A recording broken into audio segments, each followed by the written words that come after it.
Salut, c'est Monsieur Greux. Aujourd'hui, on va parler de la marque française Eko qui a sorti un nouveau produit, c'est le Horizon Light Plus. Et en plus de le tester, je vous réserve une petite surprise et on y va maintenant.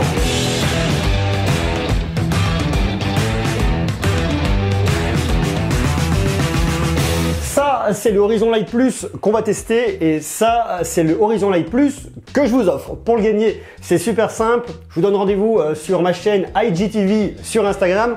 Comme ça, vous aurez toutes les infos. Je vous ai mis un lien en bas dans la description. Vous allez voir, c'est pas très compliqué. On va donc aujourd'hui parler de ce Horizon Light Plus. Je ne sais pas si vous connaissez la marque Eko. Eko est une marque française qui fabrique des smartphones d'entrée de gamme, des produits qui ont la particularité d'être dessinés au Studio 107, qui sont plutôt franchement bien réussis.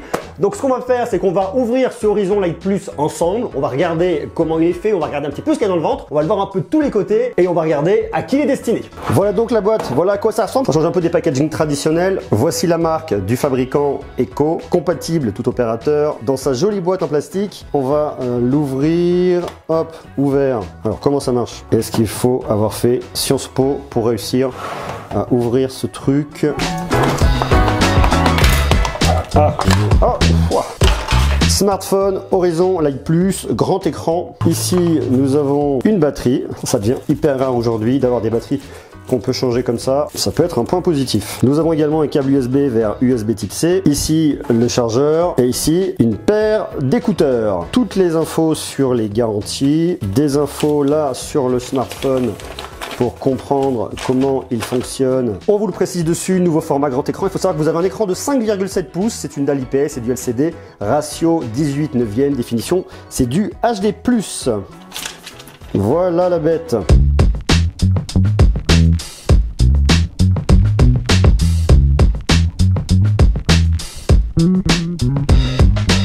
C'est vrai que c'est un format qui se fait énormément et qui est plutôt pas mal. Alors comment ça marche pour venir mettre cette petite batterie? Ça se déclipse là. Ici vous avez la place pour insérer une micro carte SIM. Pour la SIM 1 c'est une micro SIM, pour la deuxième c'est une nano SIM. Donc vous mettez votre micro SIM ici, vous mettez ici votre nano SIM et ici vous avez l'emplacement pour une carte micro SD. Je prends donc ma petite batterie que je vais venir clipser là. Je remets mon petit dos. Il y a une protection d'écran pour venir le protéger, c'est pas mal. Bon, il y a des petites bulles lors de l'installation, pas toujours évident à poser, mais en tout cas, c'est plutôt bien que ce soit pensé et que ce soit directement intégré. Du point de vue de l'OS, c'est un Android 7.0 Nougat. Vous avez votre tiroir d'appli qui est là. Bon, bah après, c'est un grand classique. Côté puissance, à l'intérieur, c'est un Mediatek MT 6737, cadencé jusqu'à 1,3 GHz, 4 cœurs, 2 Go de RAM, 32 Go de stockage, que vous pouvez monter jusqu'à 64 Go de stockage en tout, avec une carte de 32 Go maximum. La batterie intérieure, c'est une 3000 mAh, un appareil photo arrière de 13 mégapixels, un à l'avant de 5 mégapixels. Vous pouvez faire des vidéos en Full HD 1920 par 1080. Vous avez bien évidemment votre lecteur d'empreintes digitales ici pour venir déverrouiller directement votre appareil. Il se recharge en USB Type C. Il a une prise jack. D'un point de vue design,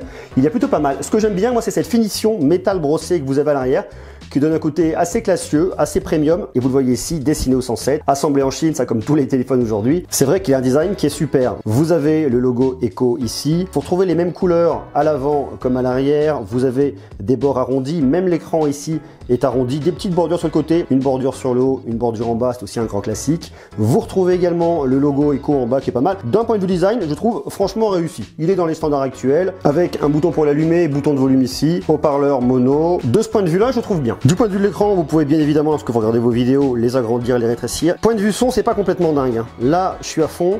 On n'a pas un son qui crache. D'un autre côté, on va pas lui demander la lune. C'est un smartphone qui coûte 139,90 €. Mais c'est vrai qu'il manque un petit peu de puissance. En termes de performance, ça c'est pas là où il va être le plus réactif. Néanmoins, pour l'utilisation standard, ça fait l'affaire. Point de vue photo, vous avez de la prise en charge du HDR. Petite particularité, lorsque vous voulez utiliser la caméra de selfie, si vous avez le HDR qui est activé, vous allez chercher pendant longtemps. Il faut désactiver le HDR pour retrouver ici, hop, et passer en caméra de selfie. Vous avez un mode de prise de vue normal, vous avez du panorama. En option, vous avez le mode beauté visage. Vous pouvez caler un anti-tremblement si vous le souhaitez, détection automatique de scène. Et pour la vidéo, vous avez la possibilité de choisir la qualité, soit élevée, haute qualité, faible ou moyenne, selon vos souhaits. Lorsque vous l'utilisez pour filmer en plein jour, le résultat fonctionne, vous ne serez pas déçu. Après, vous en épargnez des trucs de dingue. C'est pas une caméra extraordinaire, 13 mégapixels, mais c'est pas non plus un capteur de fou, c'est pas non plus un objectif de dingue.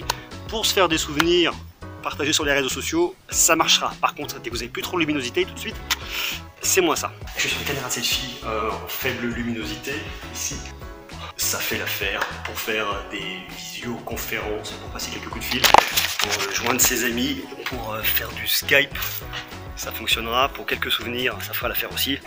Mais il ne faut pas trop lui en demander parce que c'est pas sa spécialité. Vous vous en douterez, sur le Echo Horizon Lite Plus, on n'est pas sur un smartphone premium, on est sur un smartphone d'entrée de gamme. Néanmoins, pour un primo-accédant, ça peut faire un excellent smartphone. Point vraiment très positif de ce produit, c'est le design. Je le trouve très joli. Point un peu négatif, forcément, mais parce que vous êtes dans cette catégorie de produits, les photos, les vidéos vont pas être géniales, la puissance va pas être complètement dingue, mais c'est une fois de plus normal sur un smartphone à moins de 140 €. Il chauffe un petit peu, ça pourrait aussi être un peu son point négatif. Vous avez la batterie qui est quand même juste ici, donc ça paraît pas complètement anormal. Je le trouve plutôt pas mal pour les primo-accédants ou pour tous ceux qui veulent un smartphone pas cher sous Android à moins de 140 €. Ce Horizon Lite Plus peut faire l'affaire. Dites-moi vous ce que vous en pensez en commentaire. Est-ce que vous avez déjà eu des produits de chez Echo? Est-ce que cette marque vous plaît?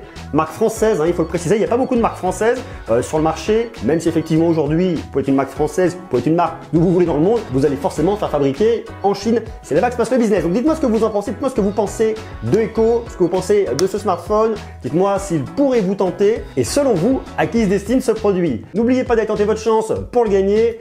Je vous ai mis tous les liens en bas dans la description. D'ici là, soyez sages, portez-vous bien et je vous dis à très bientôt. Ciao!